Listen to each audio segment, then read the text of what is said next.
All right, guys, going straight on with this build. We're going to be attaching the front grip to our Glock receiver. So first things first, as I said, just get the Glock actually built, function tested, all that good shit before you do this. Because once you have this in place, you will not be able to remove the slide, anything like that. This is kind of, once it's done, it's done. You can remove it for maintenance, but I'm talking about like if the thing doesn't work at all and you have to completely strip it down, it would suck. So anyways, we're going to go ahead and bore out these two holes here. And we're going to bore those out for our little M3 bolts here. I couldn't find any socket head or Allen key head, so we're using Phillips screws on this build. So I know it's kind of a downgrade, but hey, it's at least the right size of screw. So we're just going to go ahead and bore these holes out. And I'm using an 1/8 bit on this. 1/8 bit is roughly the same as 3mm, so it should work just fine. And as I've said before, I prefer to use a hand screwdriver for this because power tools kind of get a little bit out of hand. You don't want to overdo it. You want to be in control the entire time. Best way to do that is to do it by hand. Okay. So we have those bored out. Let's see. Kind of counted. Yep, that is just perfect. And same with this side. Yep. So both of these guys are going to fit just fine. Now we need to bore out these holes on our upper right here. So right here.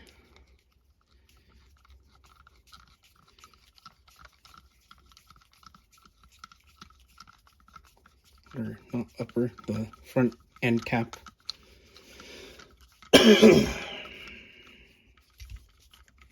Quite a bit more material to go through than the Glock receiver.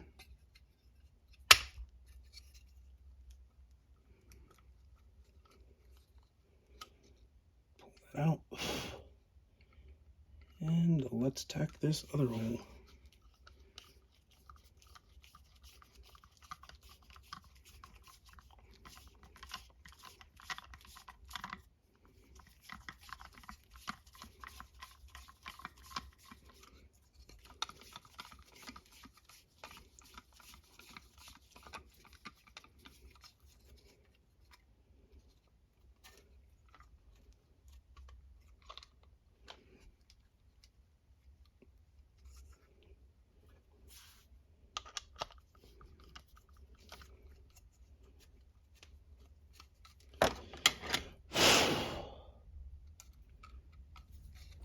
And just like that, our holes are sized.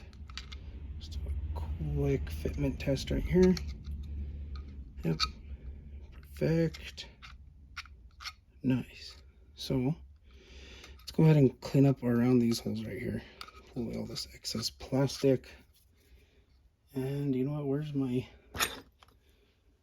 file?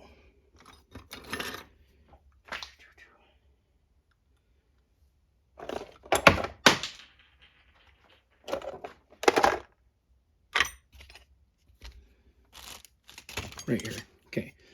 I'm going to go ahead and just clean up around here at the file. So that way this rail slides on as smoothly as possible. As you can see, it kind of brought out some material. It's not completely smooth. So I'm just going to hit it with the file in these areas.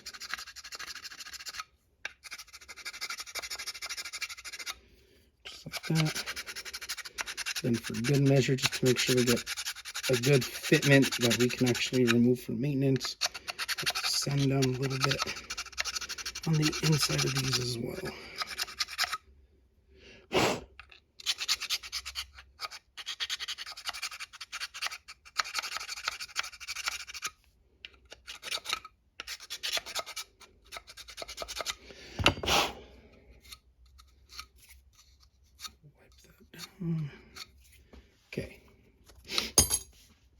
So now we have that ready. We'll get this. And just to show you guys real quick, this is going to be the part that dovetails into the the rear sight rail right here. And this is what the AR charging handle is going to contact with. So you just want to get that. And we'll push in as much as we can. You want to try and get it as center as possible. If you need to, you can hit it with a small punch. But if you hit it with a punch, make sure you're hitting it with the side that's inside the rails and not up here. You just don't want to overstress it and break. Get it as centered as you can. And this one looks good. Okay. So now we're just going to get this, and if it wants to line up.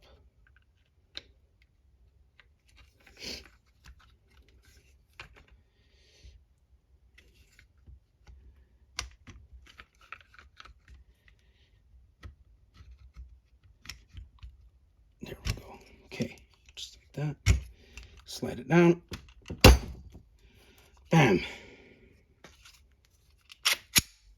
Just like that.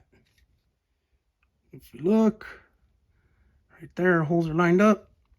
This is not going anywhere. This grip is angled. Calm down, ATF. Don't shoot my dog. And I guess for good measure, because we probably did get material in there, we'll go through and double check, make sure both of these screw holes are good.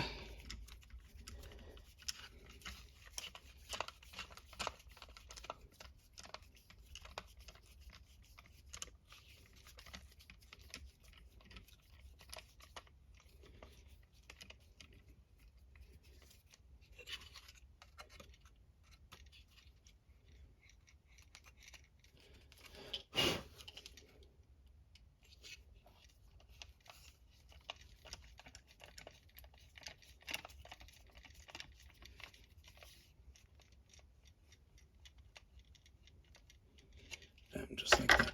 Okay, so real quick, just while I have this view, so you guys can see, this is not a threaded barrel, but it just barely goes into that pipe, and that's what I was talking about. So whenever you shoot this, the bullet is actually exiting the gun right here. And if you don't have this pipe blast chamber, it's all plastic here. Like I said, I don't trust it.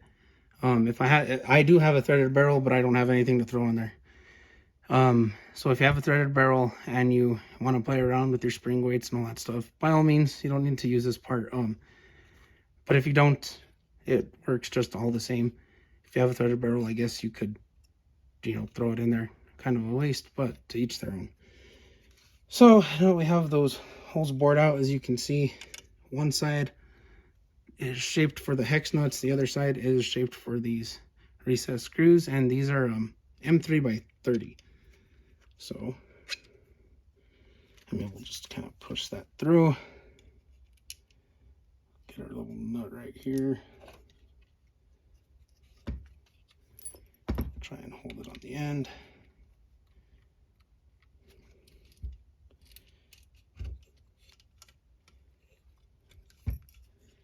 Push this screw out.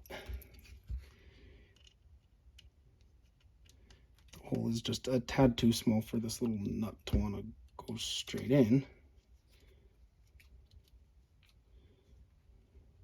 Yeah.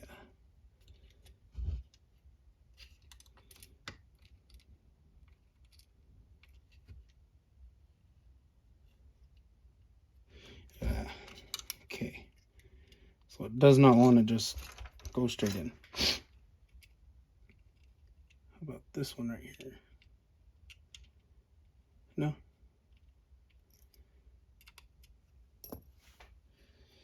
You know what? Let's get the hammer and see if we can punch that into place real quick.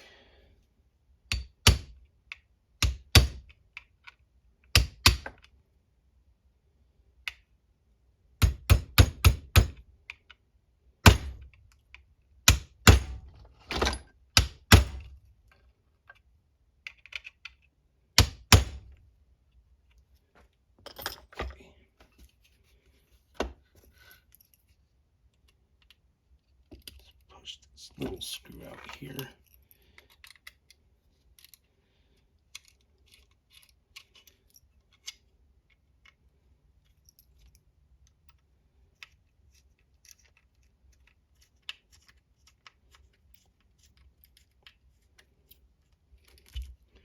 And as you can see, now that is recessed flush, more or less flush, sticking out just a tad. What I'll probably end up doing, I'm not doing it on camera, just because it'll make this video longer than what it needs to be, is just taking a wood burner, heating up this guy, kind of pushing it in a little bit. But like I said, I'll do that once I get the screw in.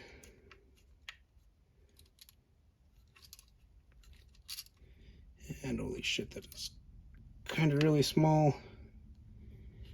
And I'm getting a lot of resistance. I really wish this was an Allen key, because I don't have the leverage I need.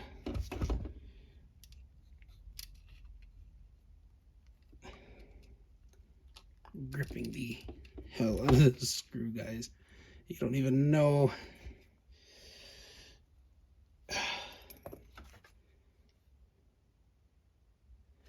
It's almost there.